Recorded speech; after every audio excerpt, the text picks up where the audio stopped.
Elecciones y lavado de dinero, elecciones y dinero sucio, corrupción, crimen organizado, involucrado en campañas, sobre todo en el ámbito local. 1000 veces hemos oído hablar de ello y 1000 veces hemos visto que en muchas ocasiones no pasa nada. Hoy estamos a un mes de la elección más grande de la historia y el dinero sucio en las campañas, del dinero sucio en las campañas. Vamos a hablar esta noche con el jefe de la Unidad de Inteligencia Financiera, con Santiago Nieto, y con la consejera del Instituto Nacional Electoral, Carla Humphrey. Acompáñenos.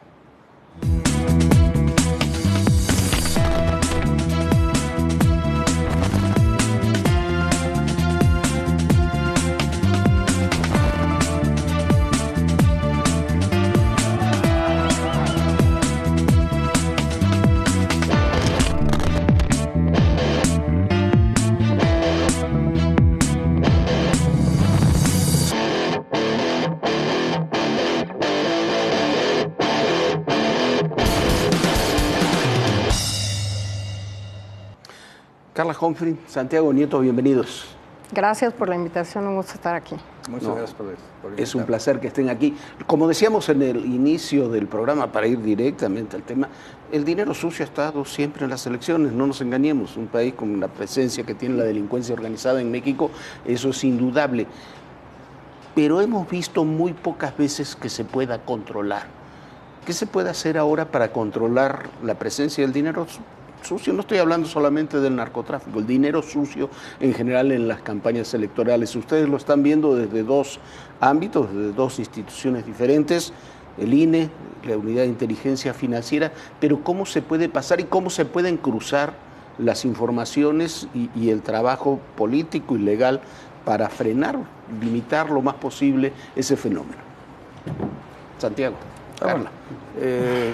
Yo, lo plantearía primero en términos conceptuales. Hay por lo menos 3 tipos de dinero ilícito en una campaña electoral. El dinero que viene del narcotráfico, que viene de la delincuencia organizada, sobre todo en los ámbitos locales y municipales, y que tiene que ver evidentemente con un mecanismo para corromper candidatos, candidatas, autoridades municipales a fin de tener, o autoridades estatales, a fin de tener control territorial. Otro tipo tiene que ver con el financiamiento ilegal de grupos empresariales, por ejemplo. El caso de Odebrecht creo que es el más relevante en la historia contemporánea, pero podemos retrotraernos hasta Amigos de Fox, donde encontramos esa misma particularidad. Dinero que, para buscar contrataciones futuras, financia campañas electorales. Y el tercer tema tiene que ver con la comisión de un delito, el peculado electoral, el desvío de fondos, bienes o servicios para fines electorales por parte de servidores públicos.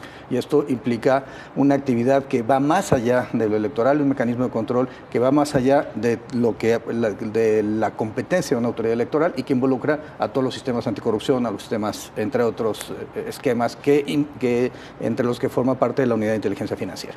A ver, Carla, parte de estos temas son los que se han debatido en el INE en las últimas fechas, parte de temas de financiamiento, temas de recursos, temas de fiscalización de recursos. ¿Qué capacidades tiene el INE para fiscalizar ese tipo de recursos en esas 3 modalidades de las que hablabas antes? Te diría que agregaría una cuarta, el flujo de recursos en efectivos que aumentan durante los periodos electorales, particularmente durante las campañas electorales. Creo que, a partir de 2014 el diseño constitucional del INE hace que solo la Institución Nacional Electoral sea la única con facultades para fiscalizar todos los ingresos y egresos de partidos políticos y candidaturas en todo el país. Es un proceso complejo porque hay distintas fechas de plazos de precampaña, de inicios de campaña en las distintas entidades federativas. Sin embargo, esa misma reforma posibilita que el INE pueda tener relación interinstitucional y coordinación con distintas autoridades del gobierno mexicano.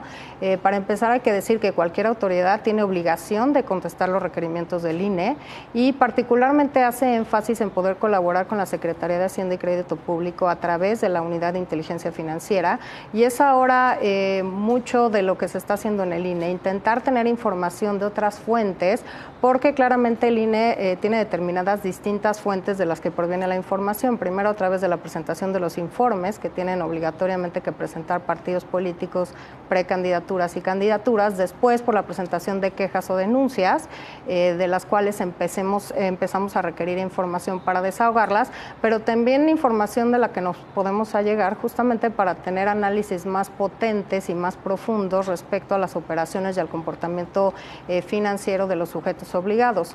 En este caso, el INE tiene firmado un acuerdo un convenio con la Unidad de Inteligencia Financiera, al cual agregamos el 8 de febrero 2 anexos técnicos. Uno, justamente habla de profundizar esta fiscalización, de tener reuniones de trabajo, de ir acompañando el trabajo, cada quien obviamente en el ámbito de sus competencias, pero que ha permitido que podamos desarrollar acciones y tareas conjuntas, como revisión, por ejemplo, de los proveedores que tiene el INE y que mandata la propia ley a que los partidos políticos tengan que contratar solo con estos proveedores, por ejemplo, para la búsqueda de algo que no se había hecho, como empresas fachada o factureras, con las que obviamente por recursos públicos y privados, pero digamos recursos que deben destinarse a las campañas electorales, paran o van a parar a estas empresas fachada que obviamente pues están pues digamos haciendo todo un entramado de corrupción y de uso de recursos públicos para fines distintos a los electorales. Y que después trasciende lo electoral, ¿no?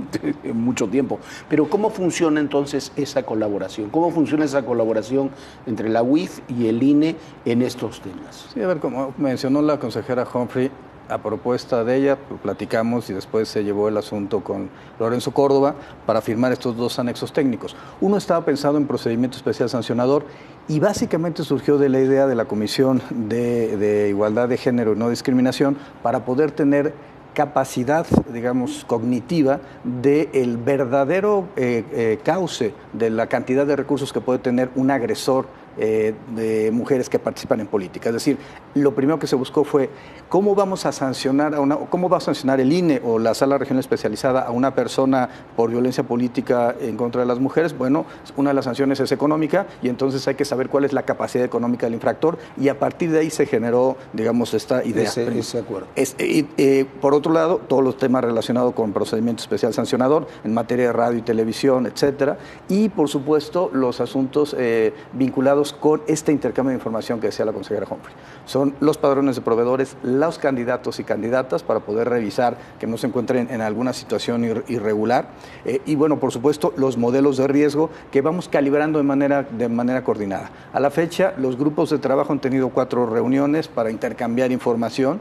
Se han entregado, el INE entregó el padrón de proveedores, como ya se mencionó, y encontramos una diferencia en un poco más de 2.426 casos, que lo relevante es que si no tienen información financiera y son de reciente constitución, ahí ya hay 2 alertas que pueden generar que se trate de una empresa fachada utilizada para efecto de financiar alguna campaña estamos electoral. Hablando de, se han detectado en este proceso electoral poco más de 2.400 casos de empresas sospechosas de brindar proveeduría a los candidatos. ¿De eso estamos hablando? Pero con un tema, eso no implica el hecho de que no tengan operaciones en el sistema financiero o que sean de reciente constitución, son 2 indicadores. No significa que sean empresas sucias. Lo que nos da es un factor de riesgo para empezarlas a revisar, tanto a nivel de INE como a nivel de la Unidad de Inteligencia Financiera. Implica que este padrón de proveedores en la actualidad tiene más de 22,000 personas físicas y morales registradas, con las cuales pueden hacer operaciones los partidos y los y las candidatas, y que de esas 2.426 no tuvieron o no se detectaron operación financiera justamente en el análisis que hizo la Unidad de Inteligencia Financiera. Ahora nos pide la unidad al INE verificar o tener acceso a más información para determinar cuál es el estatus de estas personas físicas o morales que proveen distintos servicios al INE, y con ese dato ya resuelto de cuántas aparecen o no en este sistema, ver qué partidos políticos han tenido operaciones con estas empresas y, por supuesto, analizar muy claramente estas operaciones. Ya tenemos incluso procedimientos oficiosos que iniciamos nosotros para sancionar a este tipo de empresas, y creo que ahora lo que se da también es una coordinación mucho más adecuada a los tiempos en los que se fiscalizan partidos políticos y, obviamente, en este momento, pre-campañas y campañas. Creo que esta revisión también es importante importante para determinar las candidaturas, ¿no? Cómo están financiando sus operaciones, a qué recursos tienen acceso y obviamente vigilar desde la autoridad electoral que están en el marco de la norma para poder tener acceso a esos ingresos y también para erogar esos montos y también hacerlo cumpliendo los topes de gastos de campaña. A ver, hay en medios de comunicación hay denuncias o sospechas de muchos candidatos, no de pocos, de muchos candidatos de involucramiento con el crimen, ellos o sus familiares o sus socios o sus parejas. En muchos casos, hay casos que a mí me llaman mucho la atención, un candidato de Huetamo, en Michoacán, que resulta que está en la lista de los más buscados de la DEA, según la DEA, pero ¿cómo se trabaja con eso? A ver, ¿cómo trabajas con la denuncia contra X candidato a gobernador que está denunciado por tener él o su familia lazos con el narcotráfico? ¿Cómo se trabaja eso desde la UIF y cómo se trabaja eso desde el INE? Por ejemplo, en el INE nos pasa el padrón de candidatos y candidatas. ¿Cuántos candidatos, Carla, cuántos candidatos hay en total participando en esta elección? Pues es la elección más grande de la historia, tenemos más de 20,000 cargos en juego, multipliquemos, hay distintos factores porque hay distintas alianzas, las coaliciones no son siempre las mismas en todas las entidades. A nivel de gubernaturas tenemos 79 hombres contendiendo, 70 mujeres, que esto es un gran avance para el acceso de las mujeres a las gubernaturas. Si hay 20,000 cargos, multiplícalo por 5 contendientes, vámonos con 3 partidos a nivel federal, ahora faltan a nivel local, hay partidos de nuevo registro, hay partidos locales, entonces es una cantidad muy importante. Entonces, a nivel federal tenemos solamente 7,000 postulaciones a diputaciones federales. Por ejemplo, el INE nos ha pasado la información de 12,000 objetivos a revisar en actividades vulnerables y sistema financiero. Le hemos entregado ya información de 4,004 casos en donde hemos detectado algo para efecto de que el INE proceda con sus facultades. Si nosotros tenemos un caso, lo denunciamos, pero como he planteado hace unos días, el presidente López Obrador fue muy claro conmigo. Me dijo, no quiero que haya una percepción de que la Unidad de Inteligencia Financiera se utiliza para fines electorales, por tanto, no presenten denuncia mientras estemos en la campaña electoral. Evidentemente, pasando la campaña electoral. Eso no quiere decir que no existan las denuncias, perdón, para insistir en lo que tú dices. Sí, exactamente. Tenemos denuncias por un lado y por otro lado tenemos solicitud. De hecho, 5 casos ya trabajados con el Instituto Nacional Electoral. Por supuesto, no puedo dar datos en virtud de estas consideraciones. Son 5 casos. 5 casos en donde se involucra también a empresas fachada que ya fueron congeladas. Es decir, encontramos mecanismos de financiamiento a candidatos a cargos de elección popular y lo que se hace es congelarle las cuentas a las empresas fachada que les daban algún tipo de recursos. Eso es algo que si lo pudiéramos haber hecho, no sé, en 2000 con los amigos de Fox, o pienso en lo que sucede en 2012, creo que hubiéramos tenido un mayor resultado en la fiscalización. Pero lo que yo quisiera plantear aquí es, el presidente también fue muy claro conmigo, si el INE, si el Poder Legislativo, si el Poder Judicial, si la Fiscalía General de la República solicita información, en ese momento se les da a cualquiera de las autoridades que tendrían competencia para poder revisar estos casos. Pero tú tienes las investigaciones y en este caso hay 5 investigaciones armadas a distintos aspirantes a puestos de elección popular que están presentadas ya y que están un poco a la espera de que pase la elección para ver cómo trasciende, ¿no? Sí, porque la idea es mandar un mensaje de que no hay introducción o intromisión del Ejecutivo Federal en las elecciones. Es también un mensaje de respeto al Instituto Nacional Electoral y yo creo que la parte central es poder ajustar los mecanismos para poder entonces el INE en sus funciones de fiscalización, nosotros en las funciones de combate al lavado de dinero, llevar a los casos a la Fiscalía Electoral, al propio INE, es decir, a cualquier autoridad que sea competente. Bueno, la Fiscalía General de la República son otro tipo de delitos. Y a la Fiscalía General de la República, por supuesto, por temas, por ejemplo, de peculado ordinario. Pero para seguir en el tema, pero las empresas fachadas que financiaron a estos personajes, eso sí tienen congelados sus recursos. Sí, están congeladas las cuentas. ¿Y ustedes cómo lo asumen eso? Pues mira, te diría que a partir de pues del trabajo de la UIF... Me imagino que es un poco de trabajo de ida y vuelta, ¿no? Sí, Ustedes hemos envían incorporado ellos a ustedes. distintas variables que creo que no se usaban en la fiscalización de las campañas o de los partidos políticos. La detección de empresas fachada, de factureros, que bueno, el sexenio o los últimos sexenios fueron un boom, ¿no? Para este tipo de esquemas, para desviar recursos públicos. También el tema de las actividades vulnerables, creo que es poco conocido y poco explorado también en materia electoral. ¿Cuáles son estas actividades vulnerables y cómo? ¿Cuáles son? Bueno, hay 16, 17, sí.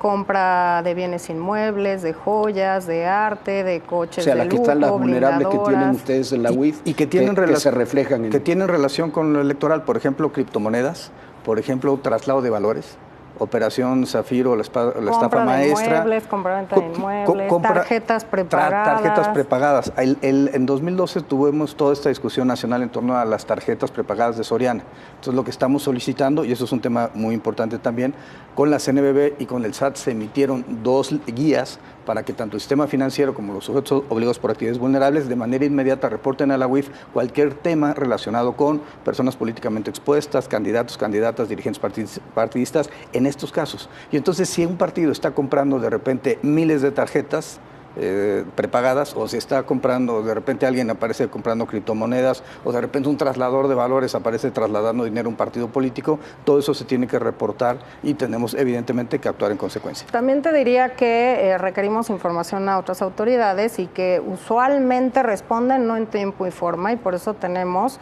cuando yo llegué, pues ya hay varios procedimientos, quejas de años atrás, 2013, 14, 16, en fin. Y es importante saber que a partir de los casos conocidos como Pemex Gate y Amigos de Fox, no es oponible el secreto fiscal, bancario y fiduciario al ámbito electoral. Tampoco lo sería el ministerial, pero frecuentemente la respuesta de la Fiscalía General de la República, no de la de delitos electorales, de la Fiscalía General de la República, es negarnos acceso a distintas carpetas de investigación a la que nosotros necesitamos tener acceso justamente para poder desahogar las quejas que tenemos, por ejemplo, caso Odebrecht. Así que es un tema complicado que tendremos que litigar en la vía jurisdiccional porque nos están oponiendo un secreto ministerial que no es oponible al INE porque somos la única autoridad en este país que puede fiscalizar partidos políticos y candidaturas. Para traducirlo para la gente, hay casos que ustedes tienen denuncias en el INE de que se están presuntamente violando distintas normas, que se está financiando ilegalmente por la vía que sea a un candidato o una candidata y tienen que solicitarles información a la Fiscalía, pero la Fiscalía alega el secreto de sumario para no necesariamente entregar esa información. Sí, porque estas, digamos, son otra vía con la que también revisamos ingresos y gastos de partidos y candidaturas, que es la presentación de quejas y denuncias. Obviamente, primero acudimos a la información que tiene el INE, pero después, pues tenemos que empezar a requerir información a distintas autoridades federales y locales. Y sí, el tema recurrente ha sido que nos oponen el secreto ministerial, en que están en carpetas y por tanto no nos pueden dar acceso a esta información. Además que es muy importante para desahogar estas quejas y que además tenemos un tema de preclusión, ¿no? También del tiempo en el que podemos actuar a partir de que nos presenten ciertas quejas y denuncias. A ver, por ejemplo, a mí, porque es un caso que me ha llamado mucho la atención, el caso del candidato de Huetamo, el candidato alcalde de Huetamo. Está en las listas de la DEA, tiene denuncias de manejar recursos del crimen organizado, según yo, sigue de candidato. ¿Cómo se investiga, por ejemplo, ese caso u otros similares? ¿Qué pasa con esos casos? Porque están en los medios, está en la prensa, estuvo en la prensa de Estados Unidos, pero legalmente no ha habido ninguna acción, por ejemplo. Digamos, se revisa con base en el cruce, se hacen los cruces de información, las reuniones de trabajo, y si nosotros encontramos elementos de ciertas empresas relacionadas con él, porque sucede en ese momento en Huetamo, pues yo recuerdo el caso de la Yin en Nayarit en 2017, que era una cuestión similar, regalar de repente refrigeradores. Aquel candidato que robaba poquito. El que robaba poquito, exactamente. Entonces, claro, son ese tipo de ese tipo de casos los que se tienen que parar en el ámbito del flujo de los recursos ilícitos a las campañas electorales. Y ese es, digamos, el objetivo del trabajo que estamos desarrollando. Pero también te diría que desde el ámbito electoral, pues estamos con el tema de presunción de inocencia, y si no tenemos una sentencia firme, pues de entrada no podríamos negarle el registro. A ver, esa elección es una elección local, la de Michoacán, el INE no tiene competencia, que creo que hay que también delimitar, ¿no? Todo parece que es el INE, y hay que recordar que cada entidad federativa tiene un instituto estatal electoral que son la autoridad competente en las elecciones locales, en gubernaturas, en diputaciones locales, en alcaldías, en regidurías, en fin. Pero además de eso, creo que un problema central es que si no hay denuncia no puedes desvirtuar la presunción de inocencia, y entonces la persona no deja de cumplir uno de los requisitos, a mi juicio, primero tener una sentencia o dejar de cumplir con un modo honesto de vida, que creo que serían las dos formas de poder negar una candidatura. Pero si se te presenta, por ejemplo, el caso estamos hablando de este caso y hay hipotéticamente muchos otros. Juan Pérez tiene una denuncia en Estados Unidos y está en la lista de la DEA o está en la lista Kipling, ¿no? Que se llama de Estados Unidos, pero al mismo tiempo es candidato. ¿Se puede o está impedida legalmente, por ejemplo, el INE, para impedir esa candidatura? ¿Cómo funciona eso? Es que no lo sé. Yo creo que podríamos abrir un procedimiento especial ordinario sancionador justamente para ver el origen de los recursos, etcétera. Si encontramos algunos recursos ilícitos que violentan el tope de gasto de campaña, claramente... Sea, ahí te entras en comunicación con la UIF para que investigue su caso. Se puede anular una elección en su caso, pero si no tenemos un elemento de una sentencia porque la que una persona esté condenada, que es un poco lo que nos pasó ahora con esta declaración 3 de 3 contra la violencia, ¿no? Para que las personas que tuvieran una sentencia por delito, violencia familiar, delitos sexuales, o que fueran personas deudoras alimentarias morosas, no pudieran ser registradas a distintos cargos de elección popular. Sin embargo, pues no tienen hay muchos que tienen denuncias y que hay carpetas y están investigaciones, pero no hay una sentencia firme que entonces avale que esa persona ya fue condenada, por muchas razones, porque se pueden congelar las carpetas, porque se alargan juicios interminablemente. Sentencia, ¿no? Exacto. O que tendría que haber un auto de vinculación a proceso y que la pena ameritara una pena privativa de libertad, es decir, que se tratara de un caso de prisión preventiva oficiosa o en su caso justificada, pero ya en sede judicial, aunque no se haya llegado a la sentencia en juicio oral o el procedimiento abreviado o cualquiera de las instancias del nuevo sistema procesal acusatorio. La otra vertiente, bueno, yo quisiera nada más retomar algo de lo que ha comentado la consejera Juanfrey, es que en mi época en FEPADES sí dábamos la información. Con el INE se construyó el caso de César Duarte, el caso, una vez que se perdió, un partido político se le perdió el padrón electoral y entonces se trabajó de manera conjunta. Los temas que denominamos en algún momento turismo electoral se trabajaron de forma conjunta y intercambiábamos la información para poder, digamos, detener estos casos. Pero sí, bueno, y volviendo al tema, la otra opción para que una persona no obtenga la candidatura es que sea un tema de violencia política en contra de las mujeres y que venga una sentencia electoral, ya no necesariamente tendrá que ser penal, aunque podría haber, por afectar el modo honesto de vida. A ver, nos quedan 3-4 minutos.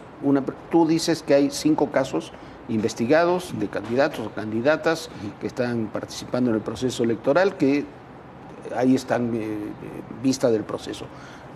Una hipótesis, alguno de esos 5 o los 5 candidatos o candidatas ganan su elección. ¿Es causal como para anular la elección? ¿Que se los encuentre responsables o sean encausados por ciertos delitos? Hay causales en la Constitución para si hay financiamiento ilícito, de procedencia ilícita en una campaña electoral, y ojo, hay que interpretar procedencia ilícita no necesariamente como de narcotráfico, sino de una operación con recursos de procedencia ilícita, implica cualquier operación que sea ilegal. Puede ser de cualquier particular, puede ser de empresario, puede ser público que esté ilegalmente destinándose a campañas. Pero entonces, si alguno de esos aspirantes que tienen esas investigaciones abiertas, si se consolidan las investigaciones y llegan a ganar las elecciones, podría ser causal para anular Bueno, la autoridad jurisdiccional podría hacer requerimiento de información. Yo creo, porque forman parte del Poder Judicial de la Federación, por lo menos las salas del Tribunal Electoral, tanto las regionales como la superior, y también hay otra causal, el superar el 5% del tope de gastos de campaña. Con eso también se podría, y eso tiene que ver con una facultad importante del INE, que es el dictamen de fiscalización, se podría declarar la nulidad de una elección. Y otro también es que podemos revisar la elegibilidad de los candidatos antes de que asuman el cargo. Si en ese momento pues ya están vinculados a proceso. Entre que fue la elección y que asume el cargo. Exactamente, ¿no? Hay como distintas etapas, una de ellas es fiscalización, que en el caso, por ejemplo, de la Cámara de Diputados y Diputadas, que es la única elección en este momento a cargo del INE, tenemos que resolver todo lo relacionado con el tope de gastos de campañas a más tardar el 23 de agosto, es decir, antes de que tomen protesta, justamente para determinar si están en alguno de los supuestos de recursos ilícitos, de violación de topes de campaña o de adquisición de tiempos en radio y televisión, que es una de las 3 causales que están constitucionalizadas para anular una elección. A ver, nos queda un minuto. ¿Tenemos idea de cuánto dinero ilícito, no estoy hablando de narcotráfico, cuánto dinero ilícito se mueve en una campaña electoral tan grande, con tantos candidatos, tan diversa como la que estamos viviendo en la actualidad? Bueno, ¿Hay una idea, aunque sea de un monto, de cuánto estamos hablando? El dato que tenemos del Banco de México es 6% más de recursos en efectivo. De entrada ya es un termómetro importante. Otra cosa que encontramos... O sea, se está moviendo 6% más de efectivo del que se mueve normalmente. Del que se mueve normalmente en campaña electoral, que cuando no existe campaña electoral en una entidad federativa, cualquiera que sea esta. Que eso es muchísimo dinero. Es mucho dinero. No es... Y por otro lado ha habido análisis que desarrollaron Luis Carlos Ugalde y María Amparo Casar. Ellos hablan de hasta 6, 7, 8 veces más recursos de una campaña electoral que el monto del tope de gastos de campaña. Yo creo que todavía tenemos, y creo que ese va a ser el gran diagnóstico final que tendríamos que hacer el INE y la UIF, de tener un aproximado de la cantidad de recursos ilícitos que pasan a una campaña electoral, con base en las investigaciones, con base en el intercambio de información y, por supuesto, en la actividad que llegue a un órgano jurisdiccional para imponer una sanción.